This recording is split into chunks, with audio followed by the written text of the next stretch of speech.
Este é o podcast Listen to Industry, uma produção do CTCV com o apoio do Compete 2030, Portugal 2030 e fundos europeus no âmbito das ações coletivas.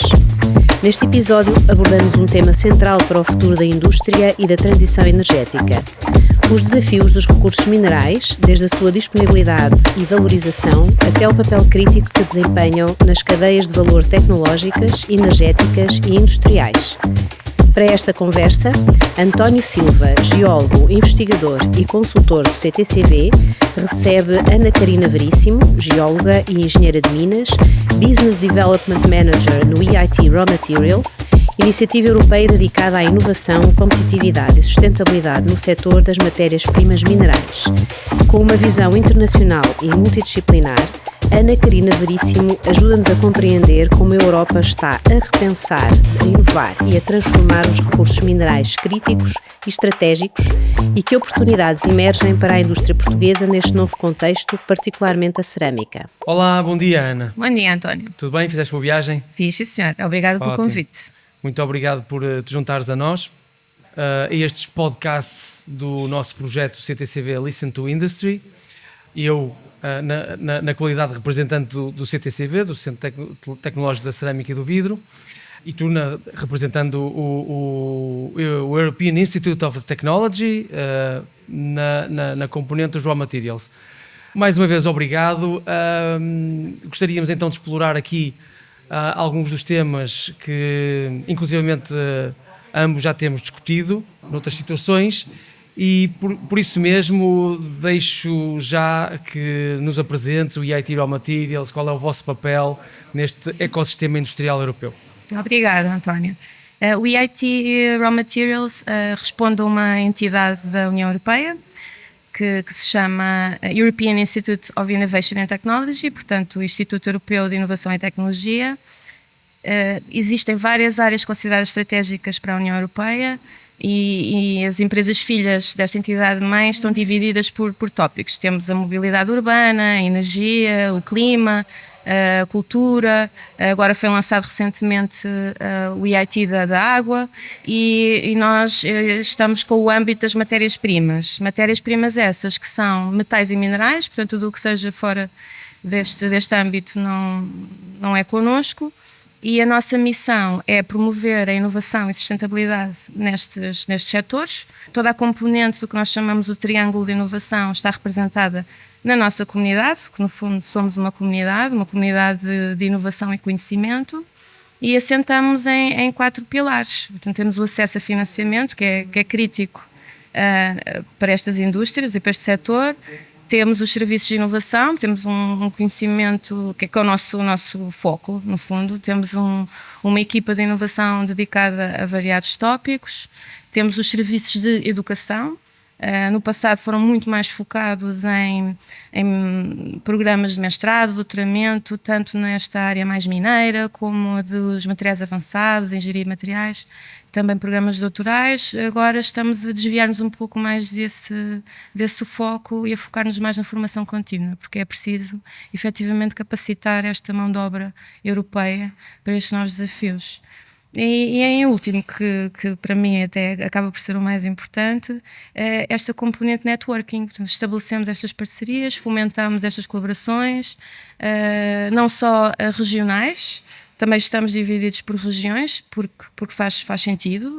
Aqui eu, no fundo, sou Business Development Manager para a Ibéria e Espanha e Portugal têm imensas sinergias, mas também fomentamos esta troca de conhecimento entre outros países europeus, esta inovação aberta, digamos. Certíssimo. E gostaria que explorasses melhor a questão da inovação, ou seja, qual é o vosso papel no estabelecimento destas parcerias, qual é o caminho que seguem com os parceiros, que tipologias de projetos é que estamos a falar aqui?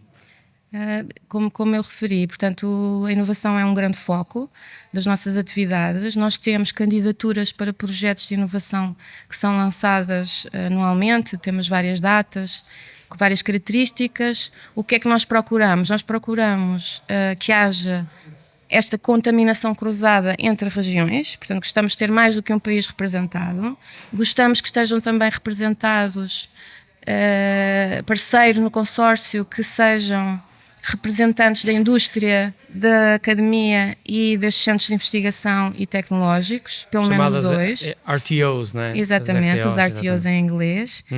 Queremos produtos que vão ter entrada no mercado. O objetivo é ou capacitar essa ideia que pode ter um TRL, um Technology Readiness Level mais baixo, ou se já estamos a falar de uma inovação um pouco mais avançada, nós queremos pôr esses produtos no mercado, cofinanciamos esses projetos, queremos consórcios pequenos também. Sim. Não... Uma questão da operacionalização. Exatamente, também, não nos simplista. interessa, existem outros mecanismos de financiamento com consórcios mais elevados. E depois, em termos de tópicos, de temas, o que é que nós procuramos? As coisas têm mudado um pouco nos últimos tempos, o foco. Tivemos um foco muito grande com as baterias, que agora está a ser um pouco desviado. Agora tem sido muito frequente tópicos relacionados com tecnologias de exploração, prospecção, que sejam minimamente invasoras, portanto, drones que têm alta precisão, que conseguem aceder a uma larga área sem serem invasivas para as populações, para as faunas e as floras locais. Isso é interessante. Está a ser discutido inclusivamente em Portugal, em campanha de prospecção no âmbito do Critical Raw Materials Act, mas já vamos aí depois. Exatamente, está a ser explorada essa ideia, a ideia de fazer uma prospecção a uma escala, digamos, nem é uma escala grande, é uma escala pequena, no fundo. Estamos a falar de mapeamentos regionais, exatamente utilizando essas técnicas não invasivas, o que é interessante saber. Exato, inclusivamente agora no último cut-off das nossas candidaturas selecionámos uma proposta ibérica, portanto temos a nossa representatividade de empresas portuguesas para desenvolver uma metodologia, uma tecnologia neste sentido. Outro tópico que também é muito relevante para nós e para a indústria é a questão da segurança. Temos tido muitos projetos, financiamos muitos projetos também na ótica da monitorização in situ e em tempo real, e que seja muito dedicada a proteger o próprio trabalhador desta exposição a riscos. Portanto, temos aqui equipamentos que fazem monitorizações geotécnicas ou de água, sem a presença constante de um trabalhador no terreno. Certo. Portanto, está ligada à segurança, digitalização, a inteligência artificial e a aplicação e a automatização dos processos, eficiência energética é outro tópico muito... E falamos de eficiência energética, lanço aqui também uma questão que está relacionada com as matérias-primas cerâmicas. Uma empresa altamente intensiva em termos de energia, que consome matérias-primas minerais e que há aqui e que consome uma matéria-prima particularmente interessante, que é o feldspato, que atualmente está associada, digamos, ou está alojada em rochas que também têm constituintes minerais de lítio. Onde é que eu quero chegar? Vocês estão a trabalhar no sentido de, digamos, otimizar a extração e o processamento de minerais de lítio, considerando também os excedentes, ou os grandes excedentes, quartzo ou feldspáticos desses minérios, dos pegmatitos?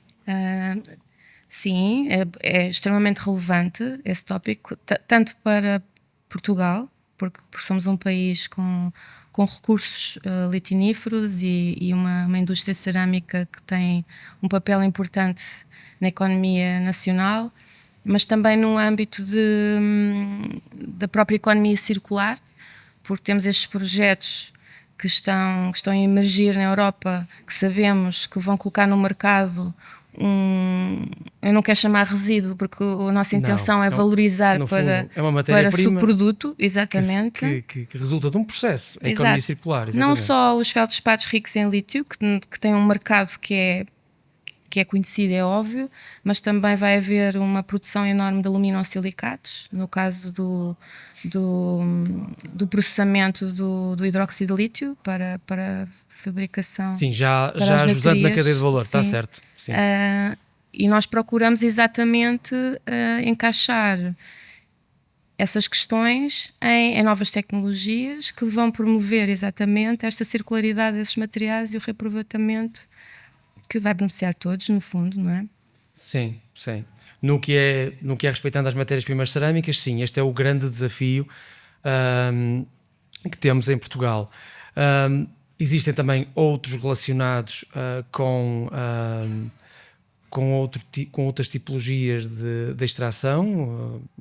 Estamos a falar de barreiros, onde há areias, há argilas. Importa também melhorar o processamento desses bens minerais no sentido de eles terem, digamos, aptidão tecnológica melhorada para processos mais inovadores na cerâmica e que realmente também reduzam custos energéticos. E isto é algo que o CTCV tem vindo a desenvolver com também a rede de parceiros que tem. E possivelmente então no futuro traríamos aqui o EIT Raw Materials para a equação e tentar dinamizar projetos neste sentido. Agora, relativamente à aceitação social, à própria dinâmica europeia, o Critical Raw Materials Act, como é que vocês veem essa implementação passados um ano e qualquer coisa do chamado entry into force do regulamento? Em relação à aceitação social, é um tema complexo, não é de fácil resposta, não é resposta pronta.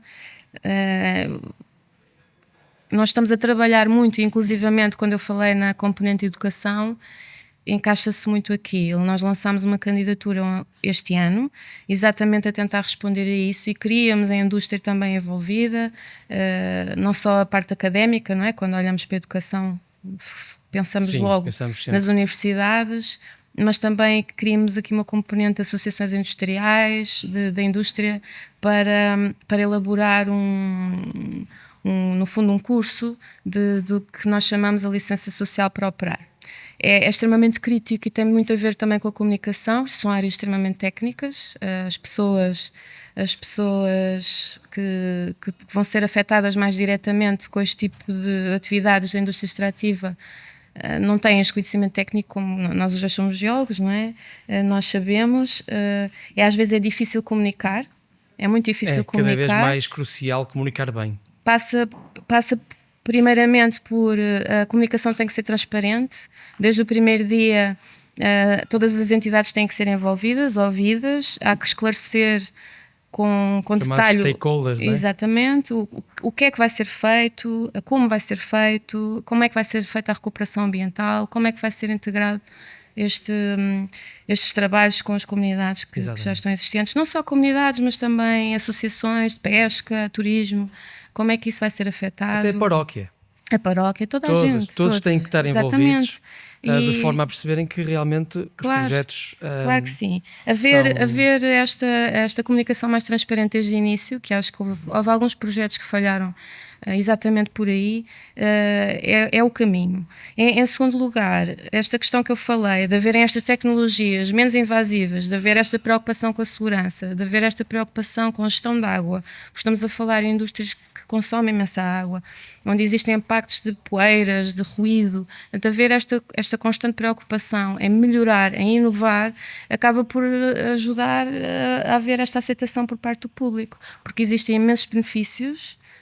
Ou seja, os impactos não são só negativos, também são positivos em trazer estas indústrias para certas regiões, e nós temos exemplos fantásticos em Portugal. Estes grupos industriais, de minerais industriais que estão extremamente bem instalados nas regiões onde operam. Temos a mina de Neves Corvo, no Alentejo, que é um grande caso de sucesso, a mina da Panasqueira, que dinamiza imenso a economia daquela região, a Almina. Portanto, existem muitos exemplos positivos. Transparência e inovação é a resposta que eu tenho para ti, mas não é uma questão simples. Depois falaste no Critical Raw Materials Act, que já Sim, é outro aí tema. entrando Exato, nas questões europeias, está relacionado. mas adiciono aqui uma questão. É muito importante realçar a riqueza que é criada com a extração e a transformação destes recursos, a importância da valorização destes, de preferência junto dos locais onde são extraídos, se não for possível por outras questões de ordenamento territorial, Claro. e até questões ambientais, isso é perfeitamente compreensível, mas o sentido é realmente que estes projetos sejam desenvolvidos em parceria com as comunidades locais e numa lógica de lhes alimentar e melhorar o modo de vida que têm, principalmente em territórios de baixa densidade, que é o caso em Portugal. Estamos a falar de regiões onde ocorrem recursos, onde a natureza definiu que tinham que ocorrer ali, não é? Sim. E digamos que, temos que ter ferramentas para os extrair de forma responsável e para que todos tenhamos benefícios no futuro. Mas a questão europeia entra aqui porque temos um regulamento que é muito relevante para a atividade do EIT Raw Materials, exatamente como entidade charneira na inovação transnacional na Europa, pronto, digamos assim. E gostaria de saber qual é a tua opinião relativamente aos desenvolvimentos desde o ano passado até agora. Sim. Qual é a tua opinião sobre isto? Portanto, o Critical Raw Materials Act é um regulamento. Existe uma lista de 34 matérias-primas que são consideradas críticas. Entre as quais o feldspato? Entre as quais o feldspato, o lítio e outras que são relevantes também para a indústria cerâmica, nos vidrados e pastas cerâmicas e fundentes. Fundentes, sim, e Desculpa. os vidrados, exatamente. É isso. Exato. O que é que o Critical Raw Materials traz? Portanto, existem metas muito claras que foram definidas. Temos que ter 10% da extração que tem que ser feita na Europa, 40% do processamento tem que ser feito na Europa, 15% terá que vir da reciclagem, portanto aquela questão da mineração urbana. Nós já temos esses materiais na Europa, portanto há que aproveitar que eles já cá estão e tentar recuperá-los e reutilizá-los. Reciclá-los. E depois existe a componente que é, não queremos esta dependência de países terceiros, ou seja, não pode haver mais do que 65% de uma cadeia de fornecimento dependente de um único país, que isso é o que acontece já na realidade. Nós temos imensos materiais críticos e alguns até de importância estratégica para áreas como a defesa, a mobilidade. A defesa agora infelizmente, tentada ser um tópico também muito, muito discutido, que esses próprios países utilizam esta dominância da cadeia de valor como arma geopolítica. Foi o que aconteceu com a China recentemente e que é recorrente, o fechar as exportações das terras raras. Eles têm mais ou menos 90% da cadeia de valor das terras raras está contida na China, que é problemático. E o Critical Raw Materials Act tenta diversificar primeiro estas cadeias de fornecimento, que são frágeis, e já vimos no passado recente com o Covid-19 e o conflito na Ucrânia o quão frágeis elas são. Tenta minimizar os riscos, portanto, por estabelecer estas parcerias estratégicas com países terceiros, porque, como tu disseste, sim, elas têm vindo a acontecer. Há materiais que não temos na Europa, não há a mesma é onde hipótese. eles ocorrem, não é? Ou pelo menos recursos virgens, depois temos esta Exatamente. componente da reciclagem. E há aqui uma componente importante, que é o acelerar estes licenciamentos que têm sido extremamente complexos. Mas o acelerar o licenciamento às vezes pode ser assustador, lá está, ou a parte da comunicação transparente, que não quer dizer que se vão tomar atalhos. É uma pressão das entidades públicas para dar resposta. A cada Estado-membro, não é? Exatamente. Para todos os Estados-membros, isto não é só nacional. A implementação do mesmo, eu devo dizer que, como portuguesa, gostava que fosse mais rápida, como europeia também. Isto não é um problema nacional, é um problema geral. E precisamos de mais ação, isto não pode ficar só no papel. Portanto, vamos ver, mas é um bom início. Sim, de acordo. Há um sentimento comum em muitos europeus de que, digamos, muita coisa não passa do papel e é preciso realmente executar aquilo que está no papel. E acho que é um excelente mote para finalizarmos a nossa conversa. Eu apreciei bastante as ideias que apresentaste aqui e foi um gosto ter-te connosco. És sempre bem-vinda aqui a Coimbra. E pronto, vamos trabalhar no sentido de mais inovação e mais produtos de valor acrescentado na Europa com matérias-primas valorizadas para as gerações futuras. Obrigada, António. Muito obrigada pelo convite. Só queria deixar uma última mensagem, que é: Portugal é um país com gente muito qualificada, com uma diversidade enorme de recursos, com muita vontade. Precisamos, se calhar, um bocadinho mais de vontade política, e eu estou confiante e otimista que as coisas vão ser bem-sucedidas no futuro.